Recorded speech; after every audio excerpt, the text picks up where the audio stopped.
ప్రార్థన చేసుకుందాం. పరిశుద్ధుడు పరిశుద్ధుడు పరిశుద్ధుడని వేలాది దూతల చేత భక్తుల చేత పొగడబడుచున్న మా తండ్రి, ప్రభువా, మీరు పలికిన మాటలను మేము ధ్యానిస్తుండగా సహాయం దయచేయండి. నీ ప్రేమను అర్థం చేసుకోవడం మాకు సహాయం దయచేయండి. ప్రభువా, పరిశుద్ధ ఆత్మదేవుడా, మీరే మాకు బోధించండి. ఈ ప్రాంగణంలో ఎంతమంది అయితే ఉన్నారో ఇక్కడున్న ప్రజానీకాన్ని అంతటినీ మీ ఆత్మతో అభిషేకించండి. మీరే మాకు బోధించమని యేసునామమున ప్రార్థిస్తున్నాం తండ్రి, ఆమేన్. ఈరోజు వాక్యం లూకాసు వార్త 23వ అధ్యాయము 39, 40, 41, 42, 43. అదొక చిన్న పేర, కొంచెంగా చదువుకుందాం. మనం ఈ పేరాని, ఈ 5 వచనాల్ని మనం ధ్యానం చేయబోతున్నాం. మొట్టమొదటిగా, యేసుక్రీస్తు వారు చాలా దుర్మార్గుడు, దేశద్రోహి అని ప్రజలకి నప్పించడానికి కుడివైపున ఒక నేరస్తుడిని, ఎడమ వైపున ఒక నేరస్తుడిని సిలువేశారు. వీళ్ళు ఎవరయ్యా అంటే బైబిల్ చెప్తుంది వీళ్ళు నేరస్తులని చెప్తుంది, వీళ్ళు దొంగలని చెప్తుంది, వీళ్ళు దోపిడీ దొంగలని చెప్తోంది. బైబిల్లో ఈ రకంగా ఉన్నాయి.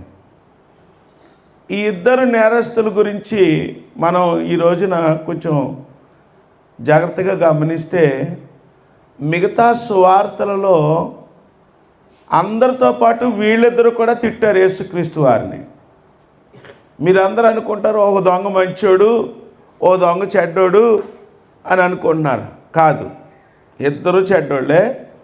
ఇద్దరు యేసుక్రీస్తు వారిని తిట్టారు.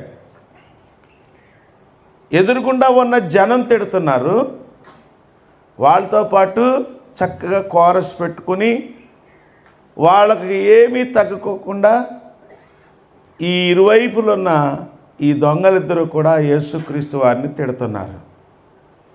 ఒకడైతే చాలా స్పష్టంగా, నువ్వు క్రీస్తువు కదా, నువ్వు రక్షించడానికి వచ్చావు కదా, నిన్ను నువ్వు రక్షించుకో, మమ్మల్ని కూడా రక్షించు, ముగ్గురం పారిపోదాం, లేగు అంటున్నారు. ప్రభునందు ప్రియమైన సహోదరి సహోదరులారా, ఇక్కడ వాతావరణం చాలా విచిత్రంగా ఉంది. ఈ రోజున యేసుక్రీస్తు వారిని కళ్ళలో కళ్ళు పెట్టి చూసి ఆయన చెప్పిన ఆ చిన్న స్వరంతో చెప్పిన మాటలు వినగలిగినంత దగ్గరలో ఇద్దరికి దేవుడు అవకాశాలు ఇస్తున్నాడు. వాళ్ళు యేసయ్యను చూస్తున్నారు, యేసయ్య మాటలు వాళ్ళకి వినపడతాయి, వాళ్ళు కూడా యేసయ్యతో మాట్లాడుతున్నారు, దుర్భాషలాడుతున్నారు, దూషిస్తున్నారు. ప్రభునందు ప్రియమైన సహోదరి సహోదరులారా, ఈ సన్నివేశానికి మనం ఆలోచించే ముందు, ఏంటి ఓ దొంగోడికి కూడా యేసుక్రీస్తుకి ఇబ్బంది లేదా? దొంగోడితో మాట్లాడడానికి కానీ, దొంగోడికి అవకాశం ఇవ్వడానికి కానీ, దొంగోడిని కూడబెట్టుకుని పరదైసుకి వెళ్ళడానికి కానీ యేసుక్రీస్తు వారికి ఇబ్బంది లేదా? అసలు యేసుక్రీస్తు వారు ఎవరినైనా ఎవరి మీద చిరాకు పడతాడు, ఎవరంటే ఇష్టం ఉండదు అనేది మనం తెలుసుకోవాలి. అమ్మా, ఈ రోజున మీకు ఒక నిరుత్సాహకరమైన వార్త ఏంటంటే, భక్తిని నటించే వాళ్ళంటే ఆయనకి ఇష్టం ఉండదండి. దేవుని వాక్యాన్ని జాగ్రత్తగా చదువుకోండి. మీరు వేషధారులు అంటే ఆయనకి ఇష్టం ఉండదండి. బైబిల్ గ్రంథంలో 4 సువార్తలను మనం జాగ్రత్తగా గమనిస్తే, ఆయన కఠినమైన పదాలు వాడి, సర్ప సంతానం అంటే అంతకు మించిన యూదుల భాషలో ఇంకా కఠినమైన పదం లేదు, ఇంకా అయిపోయింది. ఎవరిని అన్నారండి? ఈ వేషధారులను చూసి అన్నాడు ఆయన. అమ్మ, జాగ్రత్తగా వినండి. ఈ రోజున నేను దొంగతనాల్ని, దొంగోళ్ళని సమర్థించడం నా ఉద్దేశం కాదు, కానీ యేసుక్రీస్తు వారి దృష్టిలో వేషధారుడు పాపే, దొంగ వాడు పశ్చాత్తాపడితే గనక ఎవరు పాపి అంటే వేషధారుడే.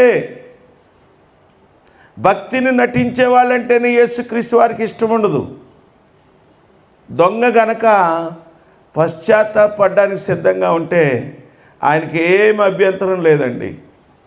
ప్రభునందు ప్రియమైన సహోదరి సహోదరులారా, ఈ రోజున ఇక్కడ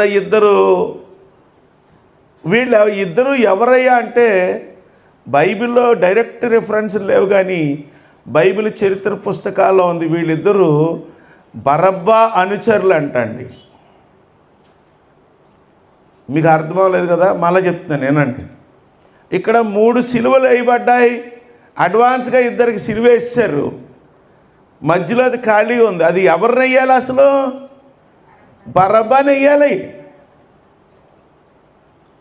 వాళ్ళిద్దరు అసిస్టెంట్లను వేసారు. కానీ బరబ్బా స్థానంలో అక్కడున్న న్యాయ వ్యవస్థ, అక్కడున్న ప్రజలు యేసయ్యను సిలువ వేస్తున్నారండి. వీళ్ళు గురువుని గుర్తు తెచ్చుకుని ఆ గురువు గారిని మనసులో పెట్టుకుని బాగానే మాట్లాడుతున్నారు. వీళ్ళు 3 మేకులు పీక్కోలేవా అంటున్నారు. పీకేసుకో, మమ్మల్ని కూడా లాగేయి, మొత్తం 3 కలిపి జంపు, వెళ్ళిపోదాం. మా బరబ్బా అక్కడ రెడీగా ఉన్నాడు, ఆయన దగ్గరికి వెళ్ళిపోదాం. ప్రభునందు ప్రియమైన నెక్స్ట్ వాక్యం చదవండి, 40. అయితే రెండవ వాడు వానిని గద్దించి నీవు అదే శిక్షా విధిలో ఉన్నావు గనుక దేవునికి భయపడవా? చాలండి. ఇక్కడ వీళ్ళు బరబ్బాతో కలిసి చాలా ఘోరమైన పనులు చేశారు వీళ్ళు. కానీ హఠాత్తుగా ఒకడికి రియలైజేషన్, స్పృహ వస్తుంది. మనమైతే ఎన్నో హత్యలు చేశాం, ఎన్నో దొంగతనాలు చేశాం, ఎంతోమంది ప్రాణాలు తీసాం. కానీ విచారణ కానించి మనం జాగ్రత్తగా గమనిస్తే మనకు తెలుసు కదా, మంచోళ్ళు ఎవరో చెడ్డోళ్ళు ఎవరో మనకు తెలీదా? ఈయన అలాంటి వాడు కాదు, చాలా స్పష్టంగా ఉన్నాడు. ఆయన కావాలనే ఆయన అన్యాయంగా సిలువేస్తున్నారు. మసిపూసి మారేడికాయ చేస్తున్నట్టు మనల్ని ఇద్దరిని అందానికి చెరోవైపు వేశారు. కానీ మన ఇద్దరు తరగతికి సంబంధించిన ఆయన కాదు ఈయన. భయపడవా అని రెండోవాడు మాట్లాడుతున్నాడు. దేవునికి భయపడవా అన్నాడు. మనకైతే ఈ శిక్ష తగును అంటున్నాడు. ప్రభునందు ప్రియమైన సహోదరి సహోదరులారా, ఇక్కడ రెండవ దొంగవాడు నిజం దగ్గరికి వస్తున్నాడు, నిజాన్ని తెలుసుకుంటున్నాడు. తను చేసిన దుర్మార్గాలు ఒకసారి గుర్తు చేసుకున్నాడు. తన తోటి దొంగ, వీళ్ళిద్దరు కలిసే చేశారు అన్నీ. వీళ్ళకి నాయకుడు బరబ్బా. మనం చేసినవి, నువ్వు చేసినవి నీకు గుర్తులేదా అంటున్నాడు. అమ్మా, భక్తి నటించడం చాలా ఈజీ, రియాలిటీలోకి రావడం, నిజం దగ్గరికి రావడమే కష్టం. ఈ రోజున తూకం వేశాడనుకో దేవుడు, ఈ పశ్చాత్తాపడిని నిజానికి దగ్గరగా వస్తున్న ఈ దొంగను ఓ తకిళ్ళను, నిన్ను నన్ను కలిపి ఓ తకిళ్ళను ఎత్తే ఎవరికి విలువ ఉంటుంది అనుకుంటున్నారు మీరు? పశ్చాత్తాపడినోడికే. అమ్మా, ఈ విషయం మనం గమనించాలి. మనం భక్తిపరులం కదా, అయినా పశ్చాత్తాపం లేదనుకో ఏమీ ఉపయోగం లేదు. చూడ్డానికి భక్తిపరులాగే కనపడుతున్నాం కదా, బైబిల్ పెట్టుకున్నాం, ప్రార్థన చేస్తున్నాం, తెల్లారు గట్ల లేచాం. అయినప్పటికీ నువ్వు పశ్చాత్తాపడకపోతే, నీ హృదయంలో ఉన్న ఘోరమైన విషయాలు దేవుని దగ్గర ఒప్పుకోకపోతే నీకు విలువ లేదు, నీ పాపానికి పరిష్కారం లేదు.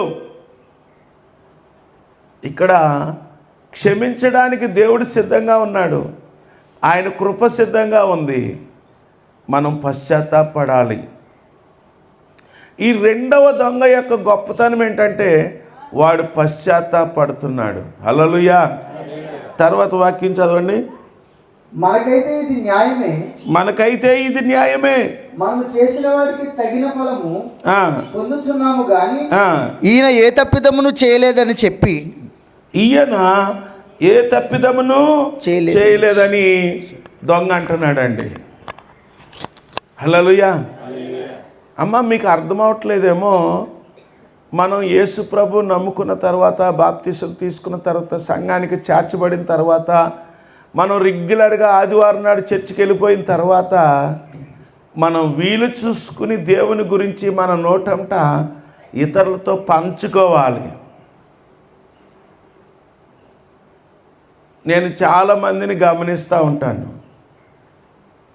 ఈ స్టూడెంట్స్, యవనస్తులను నేను గమనిస్తూ ఉంటాను.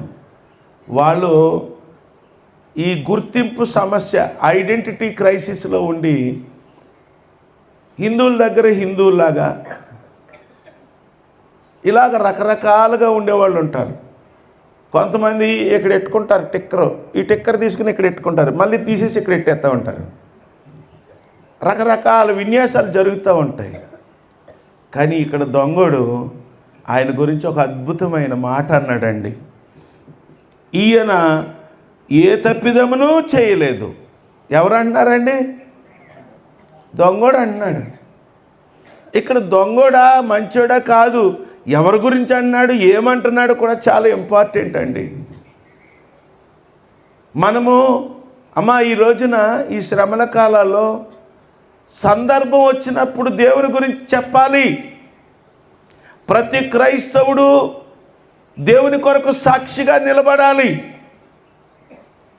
దొంగోడు తన ఎక్స్పీరియన్స్ మీద చెప్తున్నాడు, తన అనుభవం మీద చెప్తున్నాడు, తను బాగా గమనించి చెప్తున్నాడు. ఈయన యందు ఏ తప్పిదమును లేదు. ఈయన ఏ తప్పిదమును చేయలేదని. ప్రభునందు ప్రియమైన సహోదరి సహోదరులారా, మరి నువ్వు ఎప్పుడైనా దేవుని గురించి ఎవరితోనైనా పంచుకున్నావా? ఈ దొంగోడికి బాధ లేదు, ఇబ్బంది లేదు, సిగ్గు లేదు. తను దొంగోడినే, నేరస్తునే, నాకు ఇది తగును అని చెప్పి ఒప్పుకుంటూ ఏ తప్పిదము చేయని నిరాపరాధిగా ఉంటూ మరణశిక్షను అనుభవిస్తున్న యేసయ్య గురించి మాట్లాడడం మొదలుపెట్టాడండి. అది ఆ దొంగ జీవితంలో చేసిన మంచి పని ఏదన్నా ఉందంటే, ఇక్కడ దొంగ మంచా అదా ఇదా కాదు, కానీ వీడి జీవితంలో చేసిన మంచి పని ఏంటంటే యేసుక్రీస్తు వారి గురించి తన అనుభవం నుంచి ఒక మాట చెప్పాడు, ఒక స్టేట్మెంట్ ఇచ్చాడండి. మిగతా సువార్తలలో చూస్తే ప్రారంభంలో ఇతరులతో కలిసి ఆ వేరే పక్కనున్న వాడు దొంగోడితో కలిసి యేసుక్రీస్తును దూషించిన వాళ్ళలో ఈ దొంగోడు కూడా ఉన్నాడు. మీరు ఇంటికి వెళ్ళిన తర్వాత బాగా చదువుకోండి. కానీ ఏం జరిగిందో ఏమయ్యిందో తెలియదు, కానీ వీడు నిజం దగ్గరికి రావడం, రియలైజేషను లోకి రావడం ప్రారంభించాడు. 42 చదవండి. ఆయనను చూచి యేసు నీవు నీ రాజ్యంలోనికి వచ్చినప్పుడు నన్ను జ్ఞాపకము చేసుకొనుమనెను. ఈ దొంగడికి తెలుసు పరలోకం అంటే ఏంటి, దాంట్లో ఉన్న విషయాలన్నీ విన్నాడు. అందుకని పెద్దగా ఆశపడలేదు, కానీ నన్ను కొంచెం గుర్తెట్టుకోవా అని అడుగుతున్నాడు. నేను ఎవరినైనా క్రైస్తవుల్లో ఉన్న పెద్దల్ని ఏదైనా ఉపకారం చేయమని బతిమాలేటప్పుడు నేను ఈ పదాన్ని వాడతాను. ఖచ్చితంగా రెస్పాన్స్ ఇస్తూ ఉంటారు. మీ రాజ్యంలో నన్ను గుర్తెట్టుకోండి కొంచెం అంటాను నేను పెద్దోళ్ళని. అప్పుడు ఖచ్చితంగా నాకు సమాధానం వస్తుంది. ఇక్కడ యేసుక్రీస్తు వారిని ఆ దొంగోడు ఏమడుగుతున్నాడంటే, నువ్వు నీ రాజ్యంతో వచ్చినప్పుడు నన్ను గుర్తెట్టుకో ప్రభువా యేసు అంటున్నాడు. ఎంత వినయంగా అడుగుతున్నాడో చూడండి. కొద్ది నిమిషాల క్రితం అమ్మ ఇదంతా కలిపి 2 hours 2 గంటలు. ఆ 2 గంటలో చివరి గంటలో ఉన్నాడు. దీని తర్వాత మరలా లోకమంతా చీకటి కమ్ముకుంది. ఆ చివరి మాటలు మరలా ఉన్నాయి. అంత చివరి దశలో కూడా తను యేసు, చదవండి, నీవు నీ రాజ్యములోనికి వచ్చినప్పుడు నన్ను జ్ఞాపకం చేసుకో అంటున్నాడు. ఇక్కడ అతను అడిగిన విధానం చాలా చక్కగా ఉందండి. ప్రభునందు ప్రియమైన సహోదరి సహోదరులరా, మనమందరం భక్తిపరులంగా అనుకుంటున్నాము, మనమందరం భక్తి చేస్తున్నామని అనుకుంటున్నాము, మనం అందరం దేవుని బిడ్డలం అనుకుంటున్నాము. ఇక్కడ తప్పిపోయిన కుమారుడు అన్నయ్య లాంటి వాళ్ళం. మనం తప్పిపోయిన కుమారుడి విషయంలో సంతోషపడ్డది ఎవరండి? తండ్రి. మరలా అతనికి 2వ అవకాశం వచ్చింది. ఎంత పాడు చేసి ఎంత నష్టం చేసినా తండ్రి అతన్ని ప్రేమిస్తున్నాడని బాధపడుతున్నది ఎవరండి? తప్పిపోయిన కుమారుడు అన్నయ్య. ఇక్కడ మనం కూడా అలాంటి వాళ్ళమే. ఇంతకాలం ఫలానా ఆవిడి తన ఇష్టానుసారంగా ఉంది, ఇంతకాలం తన జీవితం సరిగ్గా లేదు, ఇప్పుడు ఆవిడ బతిపర్రాలు అయిపోతుందని బాధ. ఎవరన్నా పడుతున్నారనుకో, నీ పేరేం పేరు తెలుసా? తప్పిపోయిన కుమారుడు అన్నయ్య. ఇక్కడ దేవునికి ఇబ్బంది లేదండి. నువ్వు మనస్ఫూర్తిగా పశ్చాత్తాపడి అడిగితే నీతో కలిసి పరలోకానికి వెళ్ళడానికి యేసుక్రీస్తు వారికి ఏమీ అభ్యంతరం లేదు. కానీ నిరుత్సాహపడేది, బాధపడేది ఎవరంటే మనమే. ఇంతకాలం భక్తి చేసాం, ఇంత భక్తి చేసాం, అంత భక్తి చేసాం. చేసావమ్మా, మంచిదే. పశ్చాత్తాపడ్డావా? యేసుక్రీస్తు వారి పాదాలు పట్టుకుని ఎప్పుడన్నా ఏడిసేవా? చేసిన తప్పులు దేవుని దగ్గర ఒప్పుకున్నావా? లేకుండా అవి ఏమీ చేయకోకుండా, వ్యక్తిగతంగా నీకు దేవునికి ఏ సంబంధం లేకోకుండా భక్తి చేస్తున్నావా అనేది ఈరోజు ప్రశ్న. ప్రభునందు ప్రియమైన సహోదరి సహోదరులరా, ఈ దొంగవాడు అడుగుతున్నాడు. యేసుక్రీస్తు వారి సమాధానం ఏంటి చూడండి. అందుకైనా వారితో నేడు నీవు నాతో కూడా పరదేశులో ఉందు అని నిశ్చయముగా నీతో చెప్తున్నాను. హల్లెలూయా. ఇంచుమించుగా మధ్యాహ్నం 1 గంట ప్రాంతంలో ఆయన ప్రాణం వదిలాడండి. లోకమంతా చీకటి కమ్ముకుంది. చాలా భయంకరమైన చీకటి కమ్ముకుంది. అప్పుడు చాలా విషయాలు జరిగినాయి. ఆయన ప్రాణం అలా వదలగానే చాలా విషయాలు జరిగినాయి. దానికి ముందు ఆయన అంటున్నాడు, నిశ్చయముగా నీవు నేడు నాతో పాటు పరదేశులో ఉండు అని ఆయన ఒక మాట ఇచ్చాడండి. అమ్మ, ఈ రోజున 2 దొంగలు ఉన్నారు, ఇద్దరికీ అవకాశాలు వచ్చినాయి. ఒక దొంగ మాత్రమే పశ్చాత్తాపడ్డాడు. ఒక దొంగ మాత్రమే ఆయనను అడిగాడు. దేవుడు నీకు ఎన్ని అవకాశాలు ఇచ్చాడు? దేవుడు నీతో ఎన్నిసార్లు మాట్లాడాడు? వాక్యం ద్వారా, దైవజనుల ద్వారా, పాస్టర్ గారుల ద్వారా, టీవీ కార్యక్రమాల ద్వారా, పరిస్థితుల ద్వారా, జ్వరాల ద్వారా, లంకణాల ద్వారా, ప్రకృతి వైపరీత్యాల ద్వారా దేవుడు రకరకాలుగా నీతో ఎన్నిసార్లు మాట్లాడాడు? నువ్వు ఎన్నిసార్లు రెస్పాండ్ అయ్యావు అనేది ప్రశ్న. అందరూ ఆ దొంగను చూసి అసూయపడతా ఉంటారు.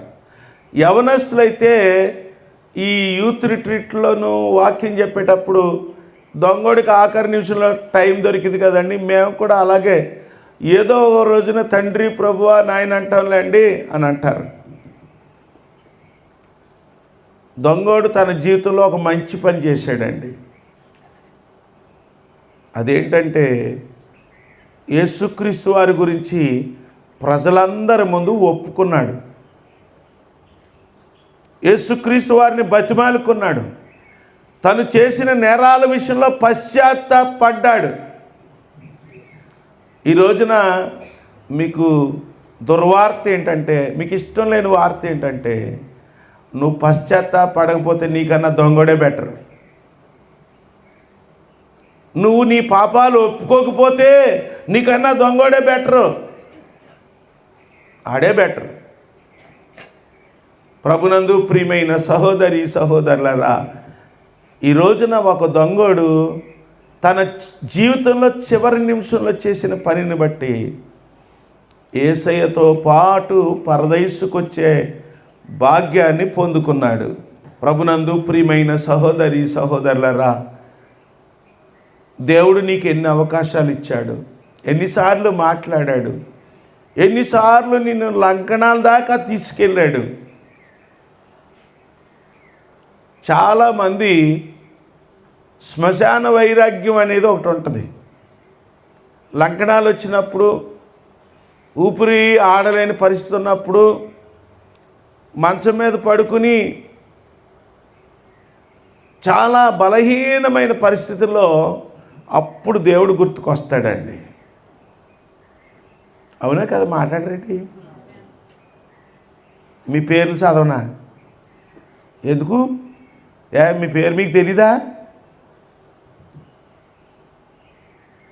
కానీ ఇక్కడ ఉన్న తక్కువ టైంలోనే, అంటే ఇంకొక పావు గంట లేట్ చేస్తే వాడికి ఛాన్స్ లేదు పాపం, ఆడికి అయిపోయింది ఛాన్స్. కానీ ఓ పావు గంట ముందే నువ్వు నీ రాజ్యంతో వచ్చినప్పుడు నన్ను గుర్తెట్టుకోవా అని నన్ను అడిగాడు. గుర్తెట్టుకోవడం ఏంట్రా? నువ్వు పశ్చాత్తాపడ్డావు, నన్ను ఒప్పుకున్నావు, ఈ రోజున నువ్వు నాతో పాటు పరదేశకు వస్తావు అంతే అన్నాడు దేవుడు. ప్రభునందు ప్రియమైన సహోదరి సహోదరులారా, దేవుడు మనతో ఈ రోజున మాట్లాడుతున్నాడు. అమ్మా, నీకు ఎన్ని అవకాశాలు ఇచ్చాను తల్లి, ఎన్నిసార్లు నీతో మాట్లాడాను తల్లి, ఎన్నిసార్లు నీ హృదయం అనే తలుపు తట్టాను, నీకు సాయం చేద్దామని, నీకు మేలు చేద్దామని, నీ కుటుంబానికి మేలు చేద్దామని, నిన్ను నాతో స్నేహంలోకి పిలుద్దామని నేను ఎన్నిసార్లు నిన్ను పిలిచానమ్మా అని అడుగుతున్నాడు దేవుడు.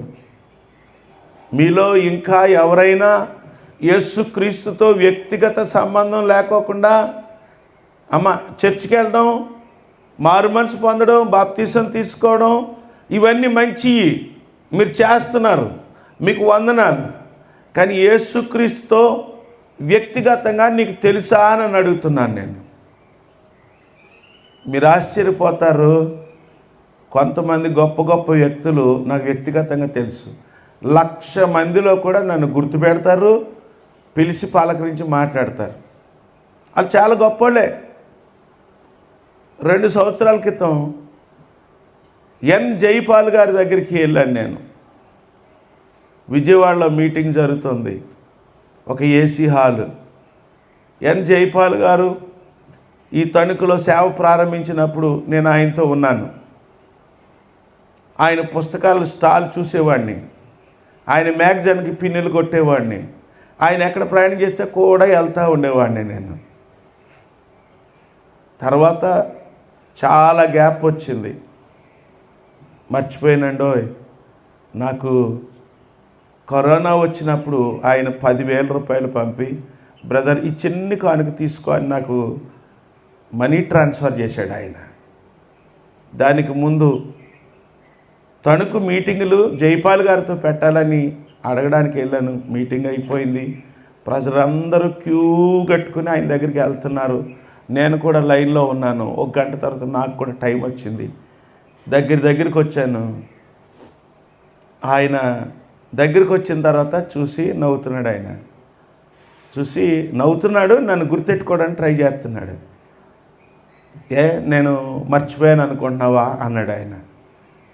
నేనేం మాట్లాడలేదు, చూస్తున్నాను ఆయన ఇంకా ఏమంటాడని. నువ్వు యూత్ రిట్రీట్లో నువ్వు అడ్డమైన ప్రశ్నలు అడిగేవాడివి, నువ్వు అడిగిన ప్రశ్నలు నేను గుర్చేనా అన్నాడు. నవ్వుతున్నాను. అప్పుడు భుజం మీద కొట్టి, జగజీవన్ ఎలా మర్చిపోతావయ్యా అని అన్నాడు. ఓహో గుర్తుందన్నమాట అని అనుకున్నాను. మీకు ఏమర్థమవుతుంది? జైపాల్ గారు టీవీలో చూసిన జైపాల్ గారు కాదు, నాకు ఆయనతో కలిసి ప్రయాణం చేసిన జైపాల్ గారు, ఆయనతో కలిసి భోంచేసిన జైపాల్ గారు. ఆయన చిన్నపిల్లల రిట్రీట్లో ఉంటే నేను ఆయనకి సాయంగా ఉన్నవాడిని నేను. అంచేత జైపాల్ గారు ఇలా టీవీలో కనపడతారు, భలే మాట్లాడతారు కాదు, నాకు వ్యక్తిగతంగా నాకు తెలుసు ఆయన. యేసుక్రీస్తు వారు నీకు వ్యక్తిగతంగా తెలుసా అనేది ప్రశ్న ఈ రోజున. అది చెప్పడానికి ఇవన్నీ తిప్పుకుంటూ వచ్చాను నేను, క్షమించండి. ఇక్కడ మన ప్రశ్న, యేసుక్రీస్తు వారు నీకు వ్యక్తిగతంగా తెలుసా అనేది ప్రశ్న. ఇక్కడ దొంగోడు యేసుక్రీస్తు వారిని కళ్ళల్లో కళ్ళు పెట్టి చూశాడు, మాట్లాడాడు, పశ్చాత్తాపడ్డాడు. దొంగోడి కల కాదండి, అది నిజం. కళ్ళెదురుగుండా యేసయ్య ఉన్నాడు. నీకు ఎప్పుడైనా యేసయ్య నిజమా?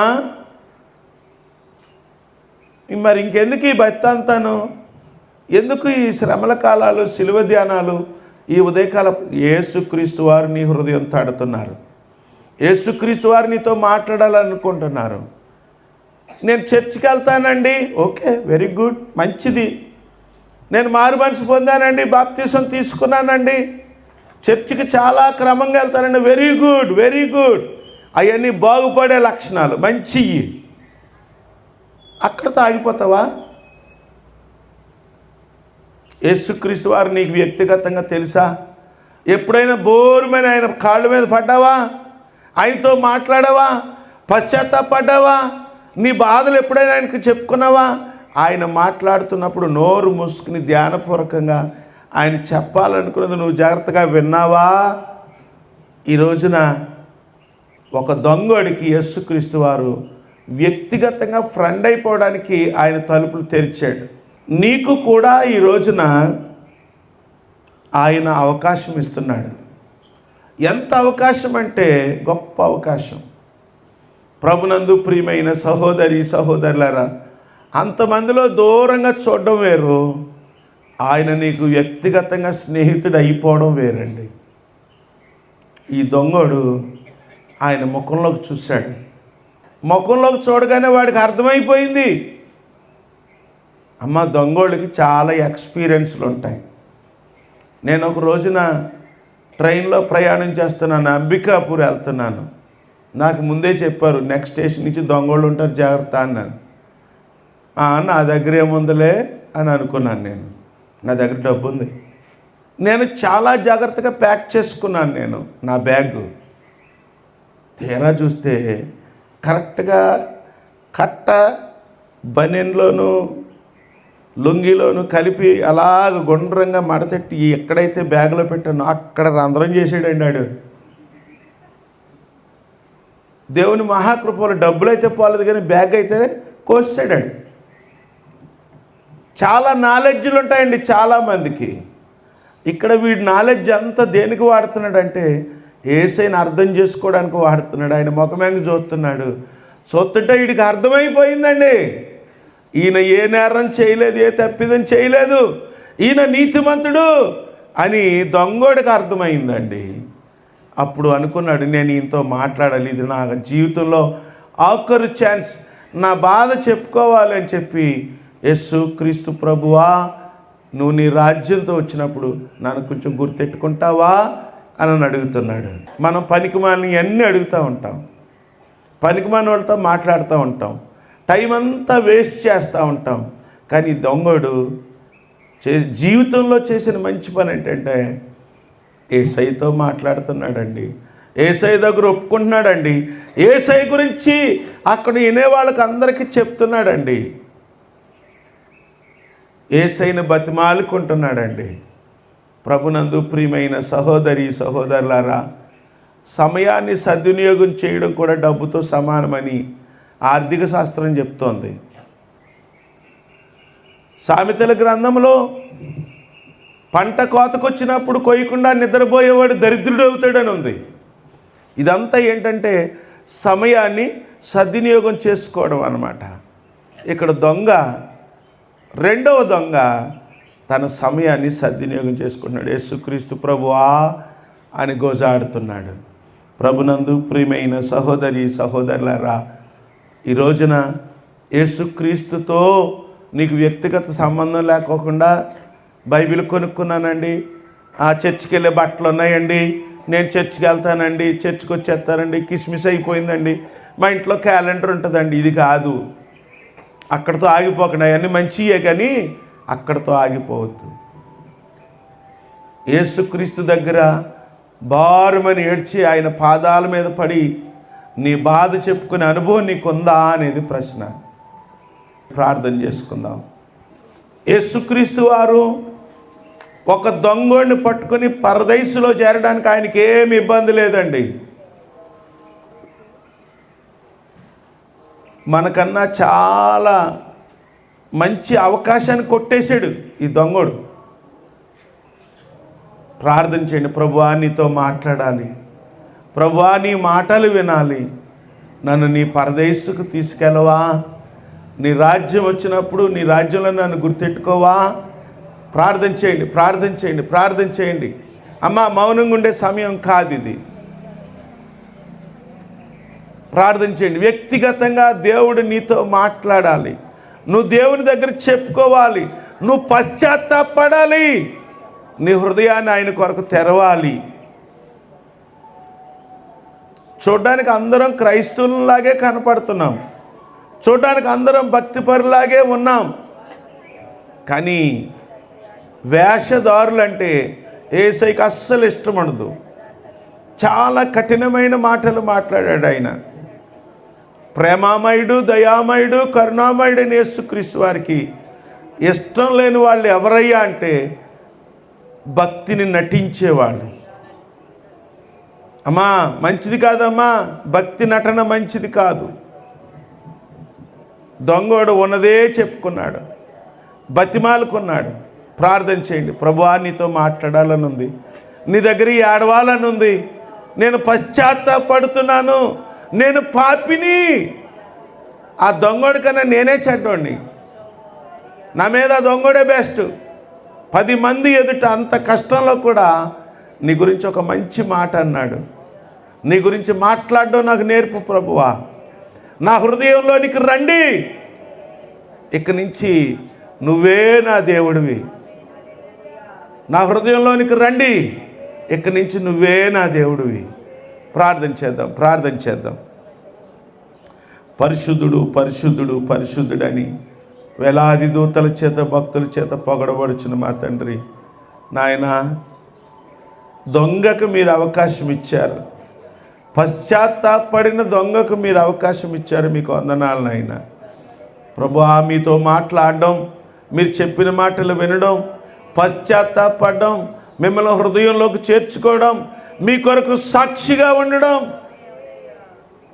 మాకు నేర్పించండి ప్రభువా. నీతో వ్యక్తిగతంగా స్నేహం చేయాలని ఉంది, గుంపులో కాదు నాయన, వ్యక్తిగతంగా నీ చెయ్యి పట్టుకుని, నీ చేతిని ముద్దు పెట్టుకుని ప్రభువా నీతో స్నేహం చేయాలని ఉంది. సహాయం దయచేయండి ప్రభువా, కనికరించండి నాయన. ఈ తెల్లవారుజామున ఈ మీటింగ్కి వచ్చిన వాళ్ళు ఇంకా ఎవరైనా నీతో వ్యక్తిగత సంబంధం లేకోకుండా, భక్తి లేకోకుండా ఉంటే ప్రభువా, మా హృదయాల్లోనికి రండి, మమ్మల్ని స్వీకరించండి. ఈ రోజు నుంచి నిన్నే దేవుడిగా కలిగి ఉంటాం. కరుణించుమని యేసు నామమున ప్రార్థిస్తున్నాము తండ్రి. ఆమేన్.